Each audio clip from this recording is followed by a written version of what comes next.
So in the previous lecture, I have given the overview of helicopter aerodynamics course, right?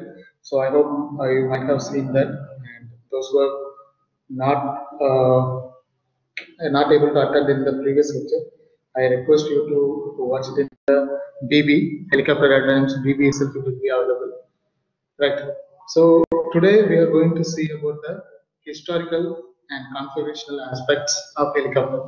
So the topic was actually basic aspects of helicopter. So I would like to give the basic introduction about the historical facts and the configurational aspects, how the helicopter is classified. So that's I have to give before entering into the helicopter aerodynamics. I hope before you might have not learned in your any other courses you might have not learned about this historical and configurational aspect. So, one second. Right. So the reference in this particular lecture is taken from Basic Helicopter Aerodynamics, which was written by John Seddon. Okay. So John Seddon is one of the best author for helicopter. Anything related with the research papers or anything related with helicopter aerodynamics, John Seddon is he's a professor, and you can check it in the Google Scholar as well as research data. Also, his articles will be available over there. And this book is really good for helicopter aerodynamics to understand the basics. Okay, so that's I have taken is the credit will always goes to them. So the historical aspects. So I have already told in my all my previous lecture also, whatever we are studying, we should know the previous history, since the yesterday itself it is a history only, right? So if we know the historical changes, what happened in the aircraft, or helicopter, or even spacecrafts, right? So we will get a new idea how the process has been developed and how we can change that better. Right now I'm in a closed room, that's why it might be echoing. So kindly try to understand, because there is no other option apart from either faculty room or 709. Okay, I will try to avoid the echo as much as possible. So the first historical aspect is given with respect to the tie. Everyone in their childhood, right? Those who are born in 1995 after that, and as well as 2005, before 2005. So you might be aware of that the image which I have shown over here, right? So there will be a shaft like that. We will be having a straw like that. It will be there, and wing like bike structure, right? So in villages and all, mostly in our place in village, we will be having leaves like from a tree, palm tree. We will be having we will be taking that leaves and we will form it like a blade structure, and we will use straw. Okay, the plastic straw we will be using as a shaft, and we will rotate that using our hand, right? And the toy will fly. Okay, actually this configuration was done in 400 BC. So 2000, near about 2400 years before itself, this toy was invented, and it was invented by Chinese, and it was named as Chinese top. Okay, so it will be having a shaft, and the blades will be like feathers or flat blades will be there. So actually, when we are rotating that, right, it will fly for a shorter period of time. I hope everyone has done this. Even now also we can do in a simple manner, right? So after that, after the discovery of this, and this was for various parts of world, it has been transmitted from Chinese. Then in around 1325, Flemish is a group of people, German people. Okay. Flemish is a group of people, and it was written in their manuscript that contained the first known illustration of helicopter rotors. Okay, so they have written some manuscripts. Like India is also, our Indians is also having some in temples and all. They'll be having carvings, right? Carvings and paintings also they will have, right? So the Flemish group, right, that is a group of people with German background. So they have had the manuscript which was illustrating the helicopter rotors, okay, how the blades has to be developed, and that was, and which was operated by string pulling. Okay, there is no image, particular image available, but it was recorded in AD 1325. Okay, so with this, the historical fact of helicopter is starting. So the third fact related to the historical aspect is Leonardo da Vinci. So many people other than aerospace, if we speak about Leonardo da Vinci, they will only think about the painting, Mona Lisa painting, and Last Supper, Jesus Last Supper. Okay, that was they will think about that, but only the aerospace students and the aerospace community they will know mostly that the work done by Leonardo da Vinci was very much helpful for developing such type of vehicles, okay, flying vehicles. So he has given in a sketch the image which you are seeing, right? So this is a sketch, right? So he has designed this for a rotary wing vehicle, okay? So which was considered as the origin of helicopter, that term called helicopter, because if you see the structure he has done, it is like helical shape, helical spring, right? There is a helical spring, so it is the shape of helical. Okay, so that's why the structure is like helix and petron, or pteron. Okay, we can that the P will be silent and pteron. Pteron is a architecture. Okay, so it is a name which was from Italy. It is derived, so it is a pteron. Okay, so that's why it is given as a helical ring structure, and it will be rotating with respect to a shaft. So you can see over this diagram itself, there will be a shaft. Okay, so I will mark over here. There will be a shaft like configuration over there, and that blade he has given is with respect to the helical configuration. Okay, so screen size is very small. Okay, I will increase the size, but it is going out of the screen for me. Right, so I will try to adjust with that itself. Okay, right. So after Leonardo da Vinci, here comes the George Cayley, the father of aviation, right?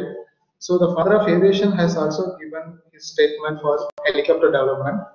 So he is the one, right, who has developed the aerodynamic forces acting on the aircrafts, right, gliders also. So by studying his theoretical background only, the Wright brothers have been successfully made that. So during his period, George Kelly, 1810, right? So he has already given an aeronautical paper also. He has published a paper, right? Many universities are started in the Western countries around 19, in the 17th century itself. Many Western universities have been started and they have developed their own journals and research articles. Okay, so George Kelly has written an aeronautic paper about the future helicopter development. Okay, he has developed a model of helicopter rotor system also. So how the rotors will be going to work, that also he has developed. But the problem with he faced, okay, that was there is no proper propellers. Okay, his there is no power supply. He has developed a propeller. He has developed the blade structure also. Everything he has developed, but he don't have that much capacity like propulsion engine, right? He don't have the particular engine to provide that much power to lift the structure. Okay, but he has given all the mathematical aerodynamic forces for the community of aerospace engineering. Okay, so in future also, if you are very much interested about his historical fact, you can read about George Kelly. That will be very much interesting. So another factor is the same type of helical concept, right, which was done by Leonardo da Vinci. So many people have studied about that.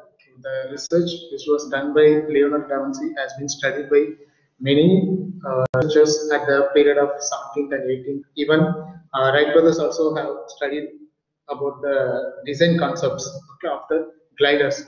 I have told during flight mechanics also, right? So the design concept they have studied. So Forlanini, okay. So he was a scientist who has developed this model, the image which you are seeing, right? So that model is also based on the helical rotor model, okay. So it flew for a height of 40 feet for a time period of 20 seconds. Okay. So it is a steam power. This shaft is rotated using a steam power. Okay. So it has successfully flown for an altitude of 40 feet for only 20 seconds. Okay. But at that time, it was considered as a biggest success. Okay. But the same problem he has also faced, that the required propulsive torque is not there, because at the time of 1878 and even George Taylor 1810 around, right? So both their sessions, the automotive engines are not developed. Okay, so but when the automotive engine was developed and when they have successfully collaborated, Wright brothers have done, right. So successful flight of 1903. Many have tried to go for the helicopter concept also, okay, where Leonardo da Vinci has given the design concept. So many of them went for designing various type of configurations, okay.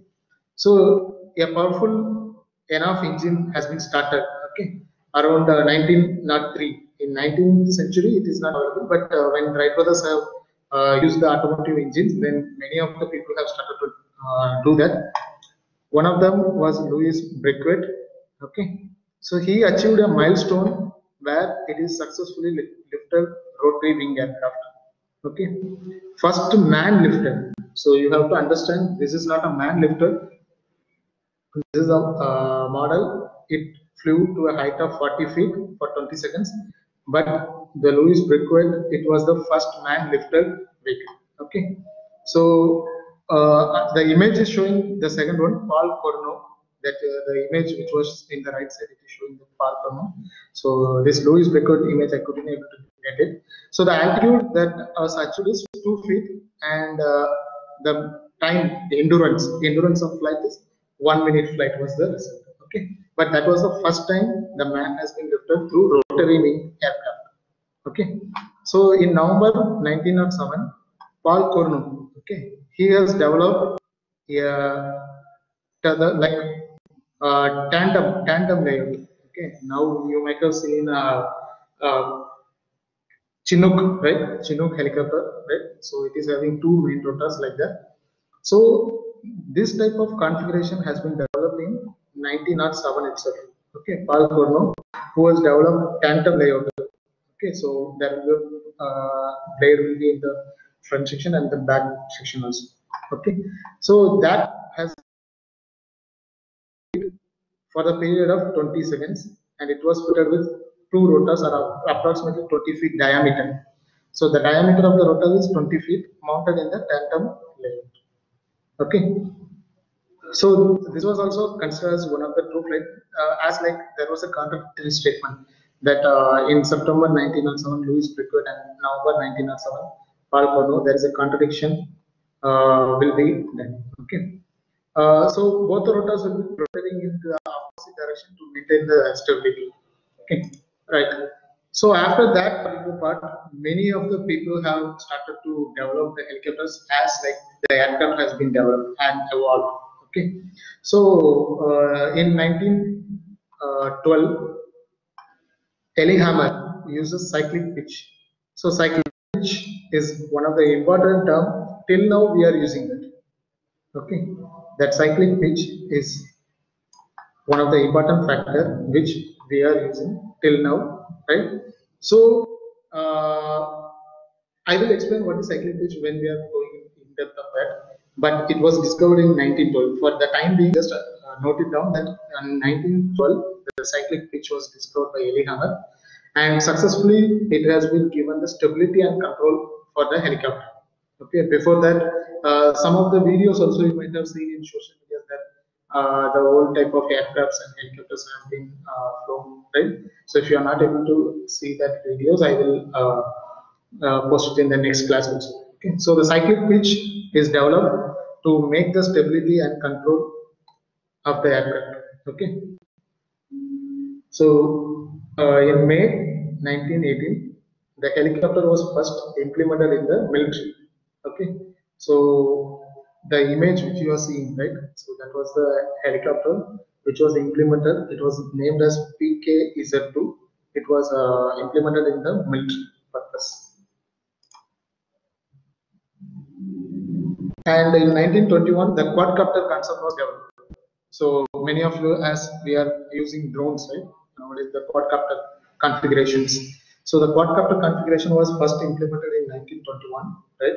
So that was one of the successful flight in US Army program. Okay. So for that purpose, they have developed later, but now we are using the miniature of the same concept after near about 100 years. You can think. 20, okay, 1921 concept. So then it comes various configuration has been developed, Brennan helicopters. Okay. So in this, if you see that the tip of the rotor blade, right, they fixed propeller. Okay, to provide the rotational movement. Okay, so this propeller will be rotated and to provide the rotational movement that Brennan helicopter has been developed in this type of configuration. Auto configuration. So your propeller is placed in the nose section, and there will be a main rotor will be there, and tail wing configuration will be there, where this propeller will be helped to move forward, and this main rotor will help to vertical takeoff. Okay, so this type of configuration has been also developed. CHB. Okay. So kindly give me 1 minute.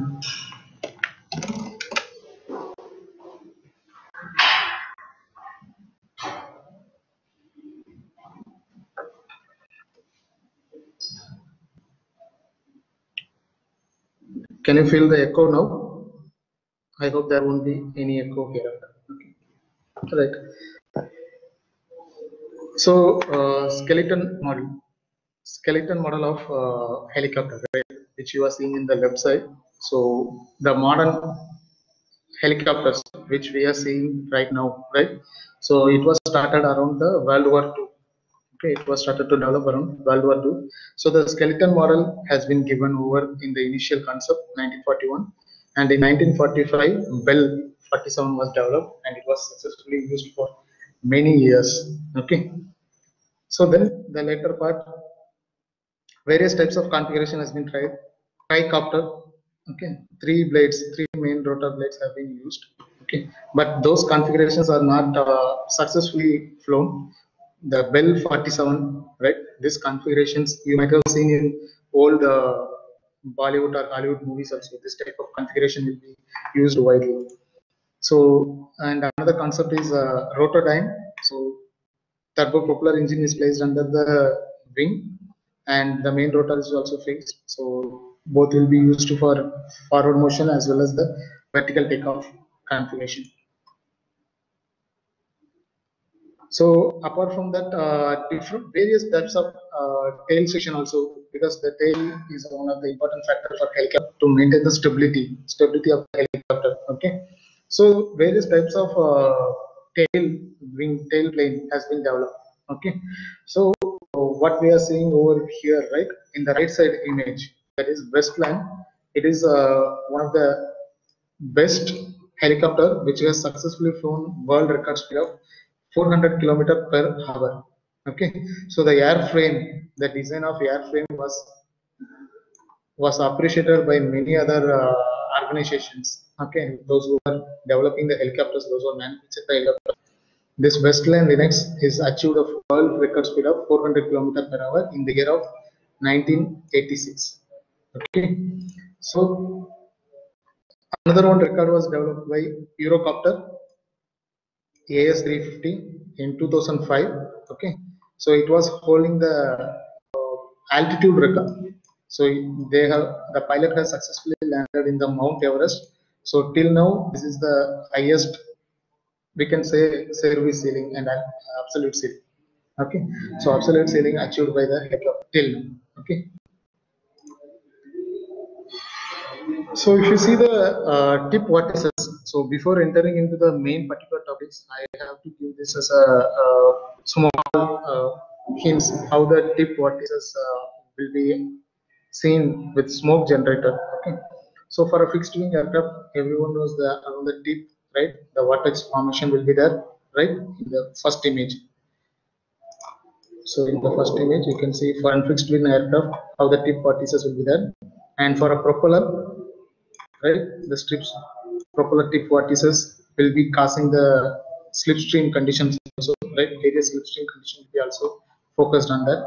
So here there is an helicopter vortex study was done. So you can see the formation, right? So throughout the entire blade span, the around the tip, right, it will create the vortexity. Okay, so for wake analysis, right, I have given a topic of wake analysis also. So for that purpose, how the vortex formation will be done, will be studying in depth. Okay, so I have kept this image to understand how the uh, tape vortex, just a comparison.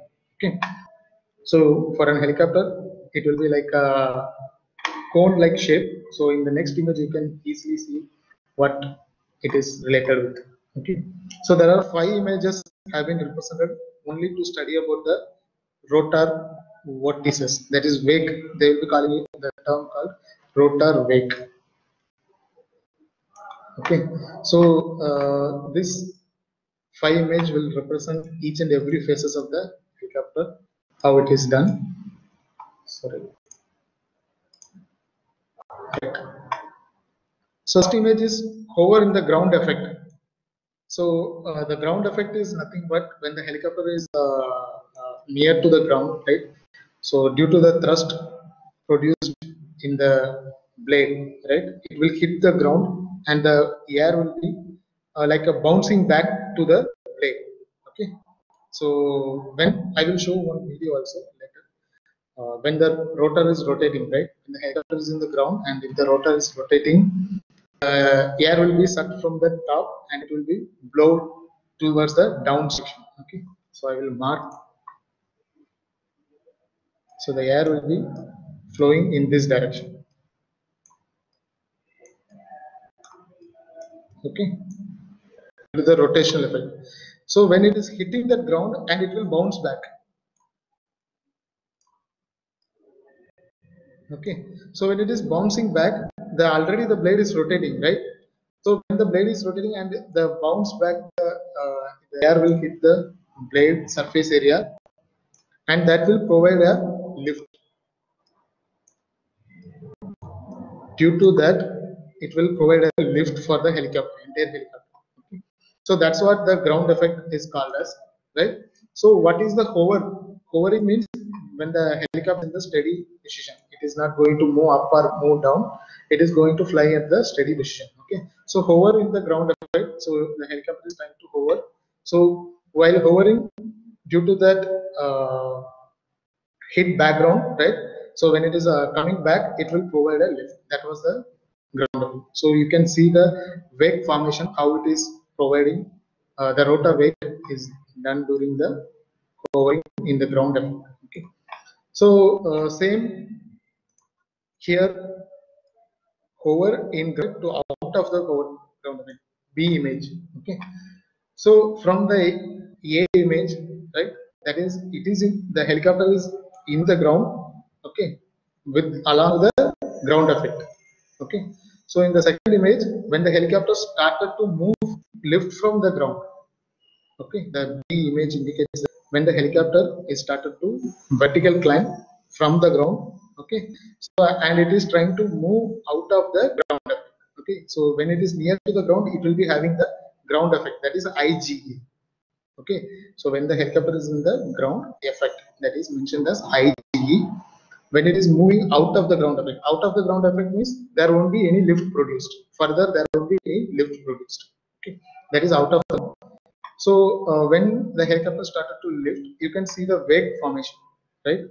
So most probably, I'm just showing you the image. When we are going for wake analysis, we will study about that more much deeper than that. Just now, I want to show you for better understanding, okay, how the wake is formed over in the helicopter. Okay, so this is the takeoff, vertical takeoff, and the C, image C, right? So here it is showing that forward move, forward flight of helicopter at low forward flight speed. So with the altitude, right? So the helicopter started to move forward. So you can see how the wake is forming, right? So it is initially it was like a entire cylindrical manner, right? So it is a forming a cylindrical manner like this, right? In the image one, then it is going to start like here along with the span, right? So along with the rotational area of the blade, right? From if you are seeing from the top view, so we can get the rotational area. So along the rotational area, the wake will be formed. Okay. So when it is moving forward, right, so the wake will be forming like this, right? So by understanding this, they can design the helicopters fuselage. They can design the helicopter fuselage and the rotors below by understanding the rotor wake study. Okay, they can design, and when it is moving forward, right? So when it is moving forward, that image, yes. So it will affect. Sometimes it may affect because we are tilting the blade, right? When we are tilting the blade, and if you are moving the forward, it may affect the rotor also. Okay, so it may hit the tail rotor also. So we have to study about the rotor wake so that we can design the fuselage as well as the tail rotor section and the connectivity from the main fuselage to the tail section. Okay, how we can design and how we can avoid how we can increase the performance. Okay, and of course drag will be also playing a major role if the you know that very well, induced drag, right? So drag will be also formed. So by studying this, we can design our shape of the fuselage accordingly. Okay, so the image, last image, that is D and E. So it was high forward flight speed, that is the helicopter is moving at particular altitude with high speed. So when the speed is increasing, the vortex formation is also different. So it will be forming like in a helical pattern. So during the low speed, it is there won't be any gap. Okay, so but when we are flying at high speed, it will be having a gap, like helical springs, right? So in the low speed, right, we are having near to that. So the wake formation will be like this.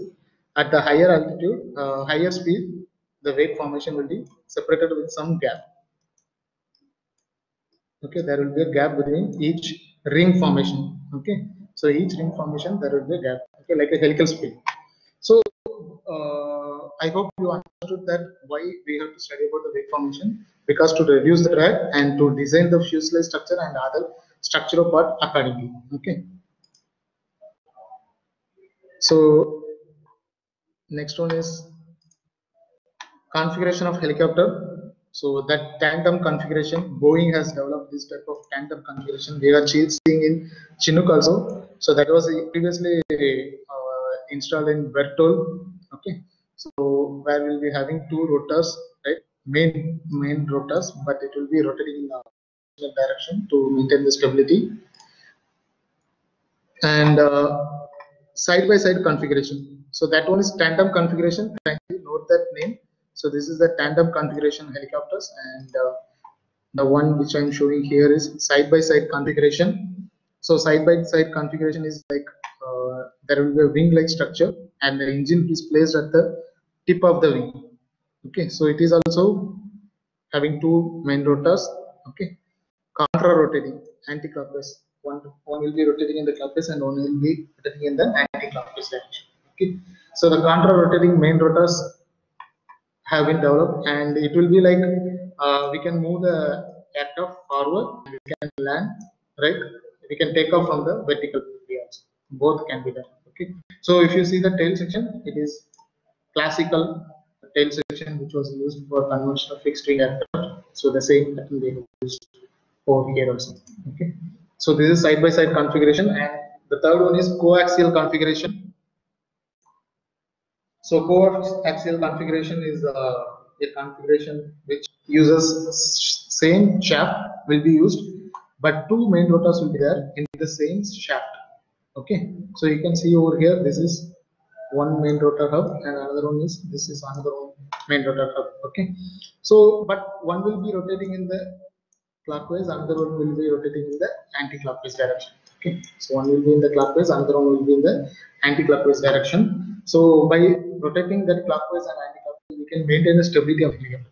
Much more I will explain about how the helicopter will be controlled, what are the parts of the helicopter, that will I will explain in the future classes, just for basic understanding and giving this coaxial configuration. Okay, so another one configuration is V-shaped engine placement. So if you see this particular helicopter, that is Common K Max, okay, the name of the helicopter is Common K Max. So they have used V configuration. Okay, so a shaft will be placed. So this will be one shaft, shaft one, and this will be shaft two.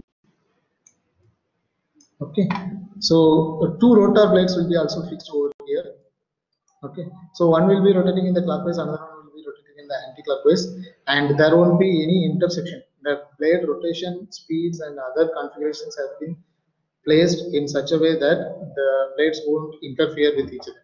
But of course, the wake study has to be maintained for this, but it is giving a better performance than the previous coaxial configuration.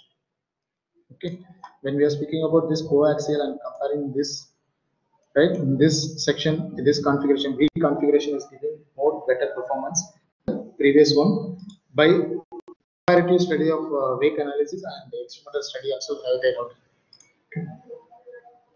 Right, so another one is tilt wing configuration, right? Tilt rotor, everyone knows that nowadays we are using tilt rotor, and NASA has also successfully developed their own tilt rotor aircraft also, right? So we can use that for takeoff and landing also. Nowadays we are using thrust vectoring also, right? Jet engine thrust vectoring also we are using in many aircrafts, even F-35 also we are using the same. The previous one was using propeller, the turboprop engine, they will be tilting the entire wing, right, and they will be taking off vertically. Okay, so Bell is also involved in this, and this one is called as LTV XC. So another one, and the most near about some of the upcoming helicopter configuration also using this compound helicopter configuration. Okay, so what is that compound helicopter configuration is? So the main rotor is fixed as like a previous helicopters, but the tail, that is nose, the nose section will have another propeller system. Okay, so instead of sliders they will be having landing gears. Okay, instead of sliders they will be having landing gears. So this propeller is used to provide the forward thrust, and the main rotor will be used to provide the upward thrust. Okay, so when the helicopter want to move forward, this propeller will help, and when the helicopter want to take off, the main rotor will help in that case. Okay, so AH-64A, right? So they are using compound head configuration, and nowadays many research is also going in this particular area. Okay, so they have already replaced this turboprop with jet engine also. So they have placed the jet engine, and they have studied about that also. So let's see what they are bringing up in the upcoming days.